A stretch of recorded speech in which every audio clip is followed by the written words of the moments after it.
Hello everyone, good morning all, welcome back to my channel Krishna lifestyle. তো আজকে দেখো সকালবেলা নয় আমাদের রান্নাবান্না হয়েছিল, কারণ হচ্ছে বাবা আজকে ভাত নিয়ে কাজে যাবে বলে 8টার মধ্যেই রান্নাবান্না আমাদের কমপ্লিট হয়ে গিয়েছিল। তো আজকে যেহেতু একটু কাজের চাপ ছিল সংসারে, সেই জন্যে আর সকাল থেকে সমস্ত ভিডিও করা হয়ে ওঠেনি আর কি। এখন বাজে 9:30 মতো। দেখো এই কতদিন তো বৃষ্টি হচ্ছিলো, যার জন্য অনেক কিছু কাচাকুচির পড়েছিল, তো সেইগুলো তো কালকে কেচেছিলাম। আর কটা কাঁদা ছিল, আরও কিছু জামা কাপড় ছিল, সেইগুলোকে আজকে তাড়াতাড়ি করে কেচে নিয়ে চলে আসলাম ছাদে। আর দেখো এদিকে তো আমি কেচেছি ঠিকই, কিন্তু ওদিকে দেখো আকাশটা মেঘ করে পুরো কালো হয়ে আসছে। ভয়ও হচ্ছে এত কিছু কাচলাম, যদি বৃষ্টি হয় কোথায় যে দেবো। আর তাছাড়া হচ্ছে বৃষ্টির সময় নয়, বিশেষ করে কাঁথারে যদি জোড়ো করে রেখে দিই কেমন একটা বাজে ব্যাপার, তাই না?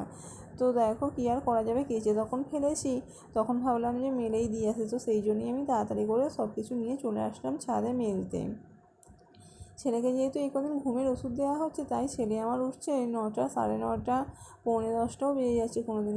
তো দেখো সেই জন্যে নয়, আর আজকে বিছানাটাও তাড়াতাড়ি তোলা হয়নি। এখন বাজে প্রায় 10টার মতো, আর এখন দেখো আমি বিছানা তুলছি।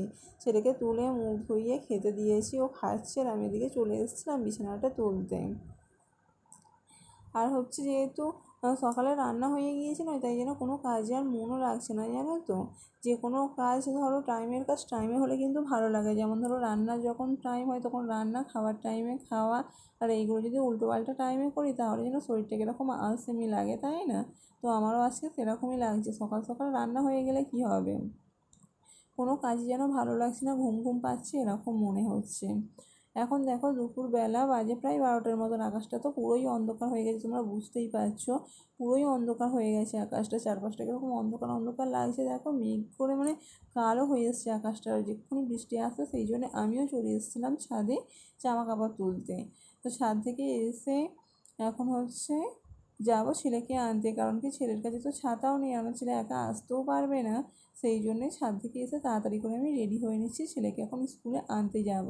আর এখন যেহেতু ওর পরীক্ষা হচ্ছে, সেই জন্যে ওর না 12:30টার মধ্যেই পরীক্ষা হয়ে যাচ্ছে, যার জন্যে আরও তাড়াতাড়ি আনতে যেতে হচ্ছে। তো দেখো ছেলেকে বাড়ি নিয়ে আসলাম, নিয়ে এসে ঠাকুরের প্লেটগুলো ছিল, তো সেইগুলোকে এখন ভালো করে ধুয়ে রাখছি। আর দেখো আজকে আমাদের সকালবেলা রান্না হয়েছিল আলু দিয়ে, পেঁপে দিয়ে আর রুই মাছ দিয়ে ঝোল। আজকে রান্নাটা কিন্তু একটা তরকারিও কিন্তু খুব সুন্দর হয়েছিল, জানো তো। তার সঙ্গে আমি নিয়ে নিয়েছিলাম পেঁয়াজ কেটে। আমার যেহেতু চোখের সমস্যা, তাই আমাকে সবাই বলে যে কাঁচা পেঁয়াজ খাবে, আর কাঁচা পেঁয়াজ খেলে নাকি চোখের জ্যোতি বাড়ে। জানি না ঠিক কি না, কিন্তু সবাই বলে, আর তাই আমিও এখন একটু একটু খাই। আগে একদমই পছন্দ করতাম না, কিন্তু এখন যেহেতু সবাই বলে যে খেলে উপকার, সেই জন্যেই খাই আর কি। তো দেখো খাওয়া দাওয়া করে তো ঘুমোচ্ছিলাম, ঘুম থেকে উঠে তারপরে রুটিটাও করে নিলাম, কারণ আজকে যেহেতু একটু বাজারে যাব, কালকে ছেলের হাতের কাজের পরীক্ষা আছে, তো কিছু বানাতে হবে। তো সেই জন্যই সমস্ত খাবার দাবার করে নিয়েছি, নিয়ে এখন রেডি হচ্ছি ছেলেকে দিতে যাব বলে। ছেলেকে দিয়ে অমনি চলে যাব বাজারে, ও যা যা লাগে আর কি, মানে হাতের কাজের জন্য সেইগুলো কিনতে হবে, তো সেই জন্যেই তাড়াতাড়ি রেডি হয়ে নিচ্ছিলাম। তো দেখো এখন তো বাজার থেকে বাড়িও চলে এসেছি, আর এখন এসে কিছু জামা কাপড় ছিল, এসে আগে তো সন্ধ্যে দিলাম, আর সন্ধ্যে টন্ধে দিয়ে কিছু জামা কাপড় ছিল দুপুরে শুকনো হয়েছিল, সেইগুলোই এখন আমি গোছগাছ করে নিচ্ছি। এইগুলো গুছিয়ে নেবো, নিয়ে তারপরে আবার ছেলেকে আনতে যেতে হবে। আমি তো বিকালে শুধু রুটি করেছিলাম, আর এখন হচ্ছে ভাত হবে। আর বাবা ইলিশ মাছ নিয়ে এসেছিলো, ফেঁসা মাছ নিয়ে এসেছিলো, তো সেগুলো দিয়েই তরকারি হবে আর ভাত হবে। ওটা আমি করবো না, মা করবে, আর আমি এখন যাব ছেলেকে আনতে। ছেলেকে নিয়ে তো আমি বাড়ি চলে এসেছিলাম, বাড়ি এসে এখন খাওয়া দাওয়া করে দেখো কালকে খাওয়ার জন্যে কিশমিশ আর বাদাম ভিজোচ্ছি। প্রত্যেকদিন সকালে নয় উঠে খালি পেটে কিশমিশ বা কিশমিশ যেন জল খাওয়া কিন্তু শরীরের পক্ষে নাকি অনেক উপকার, এটা আমি কিন্তু ফোন দেখেই শিখেছি।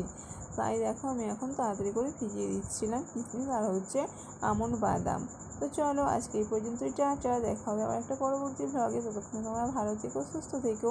আর আমার ভিডিও যদি তোমাদের ভালো লাগে অবশ্যই আমার পেজটাকে লাইক, কমেন্ট আর পেজটাকে সাবস্ক্রাইব করে দিও। টাটা।